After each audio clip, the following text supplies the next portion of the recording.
Nararamdaman mo ba na parang ang universo ay binibigkas ang iyong pangalan? Parang may kakaibang mangyayari, pero hindi mo kayang ipaliwanag. Ngayong Abril, may isang hindi nakikitang pagbabago na nagaganap sa kalawakan, isa na mararamdaman lamang ng ilan. Sabi ng iba, ito ay swerte. Ang iba naman, tinatawag itong kapalaran. Ngunit para sa apat na zodiac signs, ang mga bituin ay nagsasama sa isang paraan na maaaring magbago ng kanilang buhay magpakailanman. Swerte sa loto, biglang kayamanan, isang pangarap na matutupad, lahat ito ay nakasulat sa mga kalangitan. Kasama ba ang iyong sign sa mga napili? Manatili ka sa akin, dahil malapit nang mailahad ang lahat. Ang astrology ay hindi lamang tungkol sa pang-araw-araw na horoscopes at zodiac memes, ito ay isang sinaunang gabay na isinulat sa wika ng mga bituin. Sa loob ng mga siglo, ang mga tao ay tumingin sa kalangitan sa mga sandali ng hindi tiyak na panahon, naghahanap ng mga pahiwatig, mga tanda, mga biyaya. At ngayon, habang ang Abril ay nagsisimula, may isang bihirang kaganapan na nangyayari. Ang mga galaw ng planeta, mga siklo ng buwan, at mga enerhiyang pagbabago ay nagsasanib sa isang makapangyarihang paraan, nagbubukas ng pinto para sa swerte na dumaloy sa buhay ng apat na partikular na zodiac signs. Ngunit hindi ito tungkol lamang sa random na kapalaran. Ito ay tungkol sa banal na oras. Ito ay tungkol sa pagiging nasa tamang lugar, sa tamang oras, sa ilalim ng tamang mga bituin. Ang apat na sign na ito ay hindi lamang swerte, sila ay itinakda. Sa video na ito, tatalakayin natin kung sino sila, bakit espesyal ang Abril para sa kanila, at kung paano maaaring magdulot ang cosmic na pagkakataon ng hindi inaasahang yaman, marahil pati na ang isang panalo sa loto. Kaya't patuloy na manood ang iyong kapalaran ay maaaring nakasulat dito.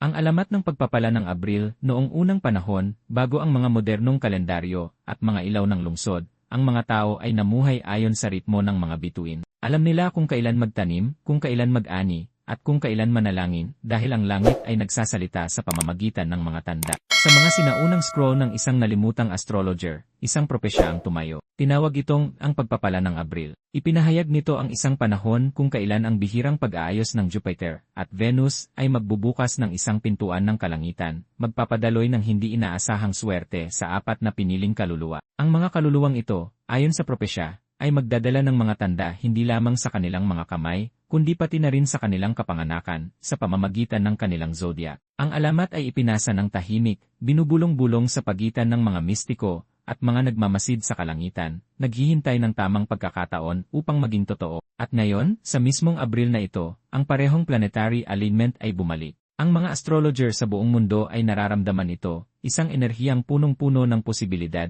na parang ang universo ay humihina bago magbigay ng isang regalo. Ngunit heto ang kakaibang bahagi. Ang mga makakatanggap ng pagpapalang ito ay hindi ito abutin ng inaasahan. Hindi ito ipaplano. Hindi ito magkakaroon ng lohika. Ang ilan ay maaaring makakita ng isang lumang lottery ticket na kanilang nakalimutan. Ang iba naman ay maaaring bumili ng tiket ng walang plano, na tinutulungan ng isang pakiramdam na hindi nila kayang ipaliwanag. Ang tanging alam nila ay may nagsabi sa kanila, gawin mo. Hindi lamang ito isang kwento. Ang mga tanda ay nagsisimula ng magpakita, mga panaginip na sobrang vivid, mga swerte na tila hindi tamang panahon, at mga numerong patuloy na umuulit. Ang universo ay nag-iwan ng mga bakas, at ang tanging makakasunod ay ang mga handang pakinggan ito at sundan patungo sa yaman. Kaya, sino nga ba ang apat na zodiac signs na ito? Sino sa 12 ang maglalakad sa landas ng biglaang swerte? Simulan natin ang pagbukas ng mga lihim ng mga bituin at simulan ang pagbubukas simula kung paano ang astrology ay konektado sa swerte sa pinakamisteryosong mga paraan. Paano nakakaapekto ang astrology sa swerte? Ano ba talaga ang swerte? May nagsasabing ito ay purong pagkakataon. Ang iba naman ay naniniwala na ito ay bunga ng matinding pagsusumikap na sa wakas ay nagbunga. Ngunit ang mga nakakaintindi sa mga bituin ay alam na ang swerte ay madalas na isang mensahe, isang kosmikong pagtulak na nagmumula sa universo sa tamang oras. At ang astrology, ito ang wika na tumutulong sa atin upang mabasa ang mensaheng iyon. Bawat zodiac sign ay may kanya-kanyang natatanging enerhiya, lakas, at tamang panahon. Ang ilang mga sign ay umuunlad sa matapang na impluensya ni Mars, habang ang iba ay namumukadkad sa banayad na hatak ni Venus. Ngunit kapag ang mga planetaryong puwersa ay nagbago, lalo na kapag ang mga makapangyarihang planeta tulad ni Jupiter, ang planeta ng kasaganaan, at Venus, ang planeta ng mga biyaya, ay nagkakasundo, isang pinto ang magbubukas. Isang pinto kung saan ang mga karaniwang alituntunin ay yumuyuko, at ang mga pambihirang bagay ay nagiging posible. Ang Abril ay nagdadala ng isa sa mga bihirang alignments na ito. Sa panahong ito, ang ilang mga sign ay matutuklasan ang kanilang mga sarili sa intersection ng kapalaran at swerte. Mararamdaman nila ito sa mga kakaibang pagkakataon. Baka isang numero ang paulit-ulit na lumalabas. Baka may magbigay sa kanila ng lottery ticket. O baka naman ito'y isang pakiramdam sa kanilang tiyan. Isang instinct na may amazing na bagay na malapit nang mangyari. Nakikita mo, ang astrology ay hindi naggarantiya ng mga resulta. Ngunit ipinapakita nito kung kailan ang universo ay nag-aalok ng tulong at kung saan dapat tumingin. Parang pag-alam kung saan hihihip ang hangin bago ka maglayad. At para sa apat na zodiac signs na ito, ang hangin ay humahaplos diretsyo patungo sa ginto. Habang ang iba ay abala sa kanilang mga araw ng hindi alam, ang apat na sign na ito ay nakatayo sa agos ng kosmikong enerhiya na malakas, tumpak, at parang ang mga bituin mismo ay sumusuporta sa kanilang tagumpay. At hindi lamang emosyonal, kundi pati na rin sa pananalapi, sa pinakakakaibang mga paraan. Panahon na upang ilahad sila ngayon, isa-isa. Simulan natin sa unang swerteng sign ng Abril. Ang isa na naglakad sa mga anino, ngunit sa wakas ay magliliwanag. Zodiac sign #1, ang unang pinili Scorpio, ang mananalo sa anino sa tahimik na sulok ng buhay, kung saan karamihan ay hindi tumitingin, isang Scorpio ang nagmamasid, naghihintay, nararamdaman ang lahat. Misteryoso, matindi, at malalim ang intuition, madalas ang mga Scorpio ay nararamdaman ang mga bagay na hindi napapansin ng iba. At ngayong Abril, ang intuisyong ito ay magdadala sa kanila diretsyo sa puso ng isang pinansyal na himala. Ang Scorpio ay dumaan na sa mga bagyo. Ang sign na ito ay naglakbay sa madidilim na gabi ng pagdududa. Tahimik na bitbit ang mga pangarap na tila masyadong malaki, masyadong malayo. Ngunit hindi siya nakalimutan ng universo. Sa katunayan, naghahanda ito ng isang makapangyarihang bagay para sa Scorpio, isang bagay na nakatago, tulad nila. Ang enerhiya ng Abril ay magbubukas ng kanilang 8 house, ang realm ng pagbabago, mga pinagsasaluhang yaman, at bigla ang kayamanan. Isang nakalimutang bank account, isang hindi inaasahang mana, isang lottery ticket na binili sa huling sandali. Hindi ito magiging lohikal, ito ay magiging kapalaran. Kunin mo ang kwento ng isang ordinaryong Scorpio na lalaki, tawagin natin siyang Elias. Hindi siya naghahanap ng swerte, abala lang siya sa mga gawain, pagod sa trabaho, at wala nang nararamdaman sa araw-araw. Ngunit may isang bagay na humatak sa kanya habang dumadaan siya sa isang maliit na convenience store. Bumalik siya, bumili ng ticket. Isa lang, pakiramdam niya ay random lang.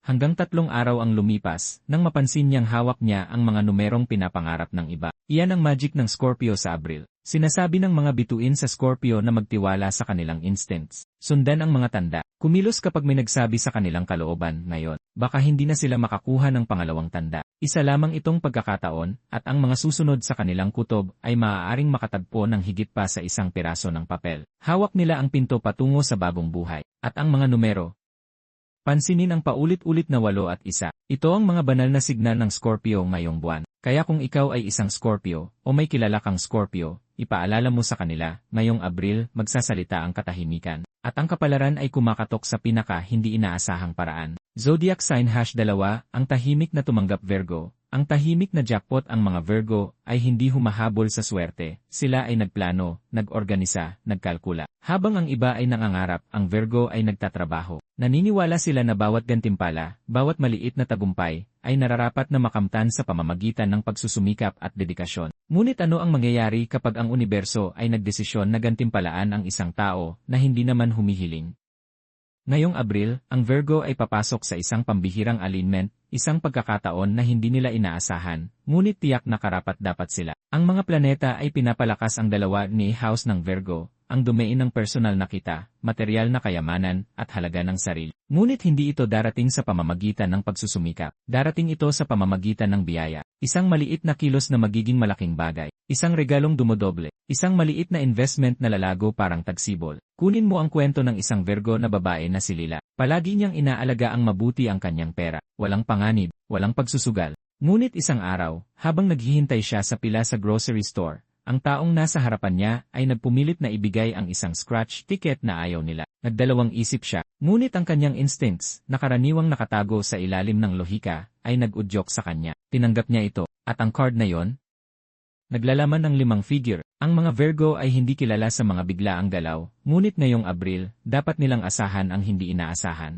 Ang kanilang gantimpala ay hindi manggagaling sa estruktura, darating ito sa pamamagitan ng pagpapakumbaba, pagbitaw, pagtiwala sa universo kahit isang beses lang. At ang mga tanda, Mapapansin ng Virgo ang mga kakaibang panaginip, isang balahibo sa kanilang daraanan, isang estranghero na inuulit ang isang salita na matagal na nilang naiisip. Hindi ito mga pagkakataon lamang. Ito ay mga palatandaan na naggagabay sa Virgo patungo sa isang biyaya na matagal nang binubuo sa likod ng mga eksena. Ngayong Abril, ang Virgo ay magiging tahimik na nagwagi. Walang mga paputok, walang spotlight. Isang banayad na alon ng swerte na dumating nang hindi nila inaasahan, nagpapabago ng lahat, marahan ngunit permanenteng. Pansinin ang mga numero tulad ng 4, 6, at 22, ito ang mga signal ng Virgo mula sa mga bituin. Kung ikaw ay isang Virgo, huwag masyadong pag-isipan ang darating. Minsan, ang pinakamalalaking biyaya ay dumating kapag tumigil ka na sa pagkontrol ng lahat. Zodiac sign #3, ang hindi inaasahang nagwagi Pisces. Ang gantimpala ng mga nananaginip ang Pisces ay naglalakad sa pagitan ng dalawang mundo, ang totoong mundo at ang iniisip. Nangangarat sila hindi lang kapag nakapikit ang mata, kundi pati na rin habang gising. Empathetiko, emosyonal, at malalim ang koneksyon sa mga hindi nakikitang enerhiya. Madalas ang Pisces ay namumuhay ng isang buhay na hindi lubos na nauunawaan ng iba. Ngunit ngayong Abril, ang universo ay sa wakas na nagbibigay gantimpala sa mga nananaginip. Hindi sa pamamagitan ng pantasya, kundi sa isang bagay na tunay at may malaking pagbabago sa buhay. Ang Pisces ay dumadaan sa tahimik na espiritual na paglago. Nagkaroon sila ng mga sandali na nais nilang sumuko, mga panahon kung saan ang kanilang puso ay tila masyadong mabigat para sa mundong ito. Ngunit ang Abril ay nagdadala ng isang matagal nang hinihintay na punto ng pagbabago, isang banal na sandali kung saan ang kanilang pananampalataya ay sumasalubong sa swerte. Ngayong buwan, ang alignment ng Neptune at Jupiter ay lumilikha ng isang spiritual na vortex para sa Pisces. Ngunit hindi lamang ito emosyonal. Tinatalakay nito ang kanilang 5-year house, ang bahay ng swerte, pagkakaroon ng lakas ng loob, at mga hindi inaasahang pagnanalo. Diyan matatagpuan ang loto. Pwedeng kwento ni Ana, isang tahimik na Pisces na palaging nagbigay ng higit pa sa kaya niya. Isang umaga, pagkatapos ng isang vivid na panaginip tungkol sa paglangoy sa isang ilog ng ginto, nagising siya na may kakaibang pagnanasa na isulat ang mga numerong nakita niya sa kanyang panaginip. Sa parehong gabi, nang hindi iniisip, ginamit niya ang mga numerong iyon sa isang ticket. Kinabukasan, hindi siya makahinga. Nanalo siya. Ang Pisces ay kilala sa pagiging intuitive, ngunit ngayong Abril, ang kanilang intuisyon ay nagiging kompas. Maaaring magswerte sila sa isang araw na tila kakaibang tahimik. Maaaring marinig nila ang isang liriko ng kanta na binanggit ang mga numero o makita ang isang mensahe sa isang panaginip na hindi mawawala. Ito ay hindi lang basta swerte. Ito ay ang universo na sumasagot sa mga dasal ng Pisces na maaaring bumulong taon na ang nakalipas. Kung ikaw ay isang Pisces, alamin ito, ang iyong puso ay palaging nakatutok sa banal. Ngayong Abril, ang koneksyong iyon ay nagiging isang biyaya na maaari mong hawakan. Mga numerong dapat bantayan. 3, 9, 27. Maaaring lumitaw sila kahit saan, sa mga resibo, orasan, mga plaka ng sasakyan. Kaya't mangarap, Pisces. Ngunit makinig din. Dahil sa pagkakataong ito, ang iyong mga pangarap ay maaaring maging iyong kapalaran. Zodiac sign #4, ang huling pinili Gemini, ang swerte ng isip Gemini, ang mausisa, mabilis mag-isip, walang katapusang nag-isip na kambal. Kilala sa kanilang alindog, mga ideya, at hindi matitinag na enerhiya. Ngunit sa likod ng maliwanag na salita at matalinong ngiti, madalas mayroong isang pananabik, isang malalim na pagnanais para sa isang malaking bagay, isang bagay na magbabago ng buhay. At ngayong Abril, maaaring matupad na ang pagnanasa na yon. Ang mga bituin ay kumikilos pabor sa Gemini, at hindi sa paraan na inaasahan nila. Habang sila ay nakatutok sa mga proyekto, tao, o problema, ang universo ay tahimik na nag-aayos ng isang pagbabago ng kapalaran. Nangyayari ito sa kanilang 11-year house, ang bahay ng mga pangarap, mga sosyal na bilog, at mga hindi inaasahang pagnanalo. Diyan matatagpuan ang mga panalo sa lottery, mga tawag na walang kalakip na inaasahan, at mga pinto na bigla na lamang bumukas. Ang mga Gemini ay sobrang nag-isip, sobrang nag-aanalisa, at hindi napapansin ang maliliit na senyales mula sa universo. Ngunit ngayong Abril may isang bagay na magbabago. Ang mga tanda ay magiging mas malakas, mga numerong paulit-ulit, mga swerteng pagkakataon na lilitaw sa mga simpleng pag-uusap, o may isang tao na biglang magsasabi, bumili ka ng tiket. At kapag ang Gemini ay nakinig, hindi gamit ang kanilang isipan, kundi ang kanilang intuisyon, doon darating ang biyaya. Pag-usapan natin si Leo, hindi ang sign, kundi isang Gemini na lalaki na nakatira sa Manila. Bawat umaga, nagsusulat siya ng mga ideya, layunin, at mga affirmations. Isang araw, habang nagsusulat siya sa kanyang journal, ang parehong set ng mga numero ay paulit-ulit na lumalabas. Wala siyang iniisip tungkol dito hanggang isang linggo ang lumipas, nang mamatch niya ang mga numerong iyon sa isang lokal na draw. Hindi ito isang panaginip. Ito ay ang lahat ng nagbago, agad-agad. Iyan ang regalo ng Gemini ngayong buwan, bilis at sinkronisidad. Ang kanilang panalo ay hindi dumarating ng dahan-dahan. Dadating ito parang kidlat, mabilis, matalim, at hindi matitinan. Kung ikaw ay isang Gemini, hindi mo kailangang habulin ito. Kailangan mo lang mapansin, maging naroroon. Sabihin ang kapag ito ay tila random. Sundan ang iyong pagkamausisa. Iyan ang iyong lihim na pinto. Lucky numbers na dapat bantayan, 5, 11, 23. Maaaring lumitaw ang mga ito sa mga text, panaginip, o pati na rin sa mga numero sa kalye. Ngayong Abril, matutunan ng Gemini ang isang makapangyarihang katotohanan. Minsan, ang pinakamalaking gantimpala ay hindi dumarating mula sa mas matinding pag-isip, kundi mula sa mas malalim na pakikinig. Kaya kung hindi kabilang ang iyong zodiac sign sa 4 na pinili ngayong Abril, ibig bang sabihin ay nakalimutan ka na? Nawala ng nakalaan para sa iyo ang universo.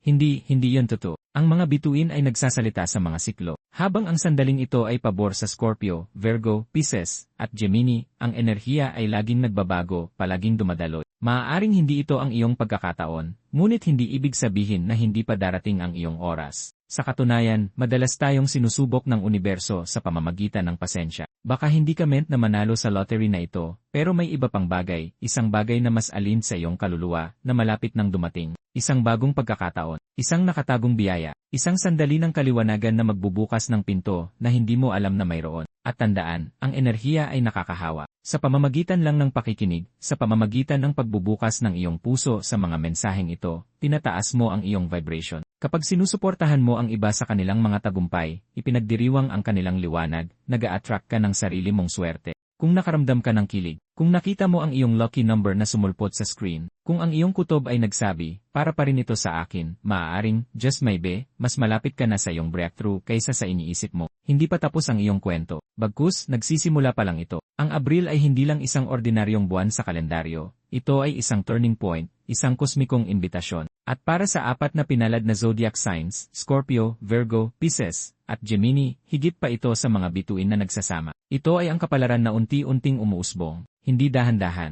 hindi marahan, ngunit bigla. Maaaring dumating ito sa anyo ng isang winning ticket, maaaring isang tawag sa telepono, isang random na oportunidad, o isang pinto na biglang bumukas ng hindi nila inaasahan. Ano man ang anyo, mararamdaman nila ito, tulad ng universo na nagsasabing, ngayon, ikaw na. Kaya't kung ikaw man ay isa sa mga pinili, o isang tao na nakikinig na may pag-asa sa iyong puso, tandaan ito, ang enerhiya ng Abril ay electrifying. At ang swerte ay palaging pabor sa mga handang tumanggap, alerto, at handang magbukas ng pinto. Kung nakaramdam ka ng koneksyon sa mensaheng ito, ay comment ang iyong zodiac sign. I like ang video na ito kung naniniwala ka sa divine timing. Mag-subscribe para sa mga makapangyarihang prediksyon, at manatiling nakatutok, dahil sa susunod na buwan, ang iyong sign ang tatawagin ng universo. Hanggang sa muli magtiwala sa mga tanda. Sundan ang iyong intuition, at huwag tumigil sa paniniwala sa mahika na naghihintay sa iyo.